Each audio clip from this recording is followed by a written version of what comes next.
శ్రీమాత్రే నమః. వారాహీదేవి నమః.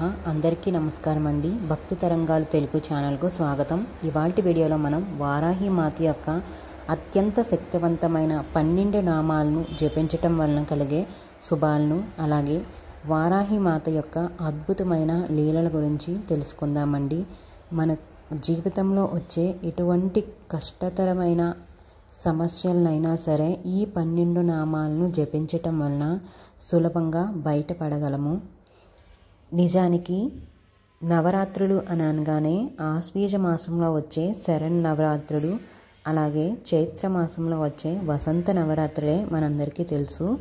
కానీ మరో 2 నవరాత్రులు ఉంటాయండి. అవే ఆషాఢ మాసంలో వచ్చే వారాహి నవరాత్రులు, అలాగే మాఘ మాసంలో వచ్చే శ్యామలాదేవి నవరాత్రులు. ఇంకా చెప్పాలంటే 4 ఋతువులకు 4 నవరాత్రులు వస్తూ ఉంటాయి. అంటే వసంత, గ్రీష్మ, శరత్, శిశిర, ఈ 4 ఋతువులకు 4 నవరాత్రులు వస్తాయన్నమాట.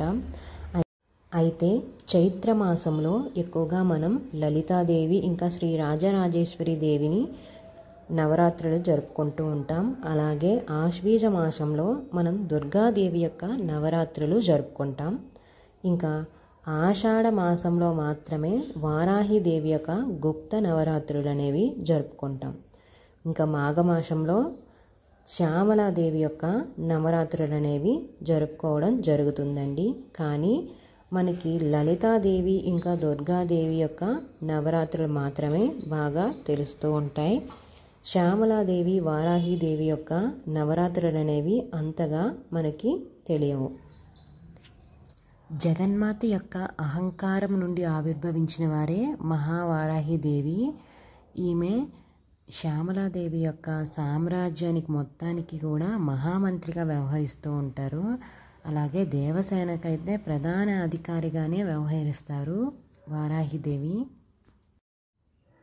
నిజానికి వారాహిదేవి అంటేనే భూదేవి, భూదేవి అంటేనే ధాన్యలక్ష్మి కదా. మరి దానితో పాటుగా అమ్మవారు ప్రతినిత్యము కూడా నాగలి ఇంకా రోకల్ని తన చేతుల్లో ధరించి ఉంటారు కదా. మరి వీటి యొక్క అర్థం ఏమిటంటే రోకలి ధాన్యాన్ని దంచి పొట్టు వేరు చేస్తుంది కదా. అలాగే మన జీవితాంతంలో చేసిన కర్మలను అమ్మవారు వేరు చేస్తారన్నమాట. అలాగే నాగలిని భూమిలో విత్తనాలు వేసే ముందు వాడతాం కదా. అలాగే అమ్మవారు కూడా మన బుద్ధిని నిష్కర్మ వైపు, అంటే అమ్మవారి వైపు ప్రతినిత్యము ఉండేలాగా ప్రేరేపణ చేస్తూ ఉంటారు. అమ్మవారి యొక్క సౌమ్య రూపమే శ్యామలాదేవి అయితే అమ్మవారి యొక్క ఉగ్రహ రూపమే వారాహిదేవి. ఆషాఢ శుద్ధ పాడ్యం నుంచి మొదలుకొని ఆషాఢ శుద్ధ నవమి వరకు గల తిథులలో రాత్రిపూట మాత్రమే వారాహిదేవిని పూజిస్తారు. వీటినే గుప్త నవరాత్రులని పిలుస్తూ ఉంటాం మనం. శ్రీ విద్యా సాంప్రదాయంలో గల 4 నవరాత్రుల్లో ఒక ముఖ్యమైన నవరాత్రి ఆషాఢంలో వచ్చే వారాహి నవరాత్రి. లలితాదేవి యొక్క రథ, గజ, తురక సైన్య బలాలన్నీ కూడా వారాహిదేవి యొక్క ఆధీనంలోనే ఉంటాయి. అందుకే ఈవిడను దండనాథ అని అంటారు. లలితా పరమేశ్వరి యొక్క 5 పుష్యబాణాల నుంచి ఉద్భవించిన శక్తుల ద్వారానే వారాహిదేవి యొక్క ముఖం అనేది ఆవిర్భవించబడిందని పురాణాలు చెబుతున్నాయి. నిజానికి లలితాదేవి యొక్క సైన్యానికి సర్వసైన్యాధ్యక్షురాలుగా వారాహిదేవియే ఎప్పుడూ ఉంటారు. వారాహిదేవికి ఒక ప్రత్యేకమైన రథం కూడా ఉంది. దాని పేరే కిరిచక్రం.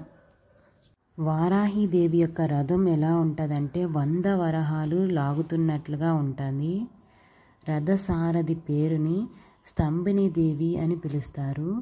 ఆమె రథంలో దేవతా గణములంతా కొలువై ఉంటారు. ముఖ్యంగా ఆయుర్వేద మూల పురుషుడైన ధన్వంతరి మరియు దేవవైద్యులైన అశ్విని దేవతలు ప్రతినిత్యము కూడా వారాహిదేవి యొక్క రథంలో ఉంటారు. ప్రతి ఒక్కరి జీవితంలో వచ్చే ఎంత పెద్ద కష్టాన్నైనా సరే తీర్చగలిగే మహాశక్తివంతమైన 12 నామాల గురించి ఇప్పుడు మనం తెలుసుకుందాం. మీ జీవితంలో వచ్చే ఎటువంటి కోర్టు కేసులనైనా, భూ వివాదాలనైనా, భయంకరమైన మానసిక ఒత్తిడి నుంచైనా, లేకపోతే అశాంతిని తొలగించాలనుకున్నా సరే, ఈ వారాహి నవరాత్రులలో ఈ 12 నామాలతో అమ్మవారిని జపించడం వలన ఎటువంటి కష్టంలో నుంచైనా అమ్మవారు మనల్ని బయటపడేస్తారు. మరి అంత శక్తివంతమైన 12 నామాలు ఏమిటో ఇప్పుడు మనం తెలుసుకుందాం. ఓం పంచమ్యే నమః, ఓం దండనాదాయ నమః, ఓం సాంకేతాయ నమః, ఓం సమయేశ్వరాయ నమః, ఓం సమయ సాంకేతేయ నమః, ఓం వారాహ్యే నమః, ఓం పోత్రిణ్యే నమః, ఓం శివాయే నమః, ఓం వార్తల్యే నమః, ఓం మహాసేనాయ నమః, ఓం ఆగ్నేయ చక్రేశ్వరాయ నమః, ఓం అరిజ్ఞే నమః. ఈ 12 నామాలతో ఈ గుప్త నవరాత్రుల్లో అమ్మవారిని గనక పూజించినట్లయితే అమ్మవారి యొక్క పూర్తి అనుగ్రహం మనపై కలిగి మన ప్రతి కష్టాన్ని అమ్మవారు తీర్చగలరు. ఈ వీడియో కనుక మీకు నచ్చినట్లయితే మన ఛానల్ సబ్స్క్రైబ్ చేసుకోండి. అలాగే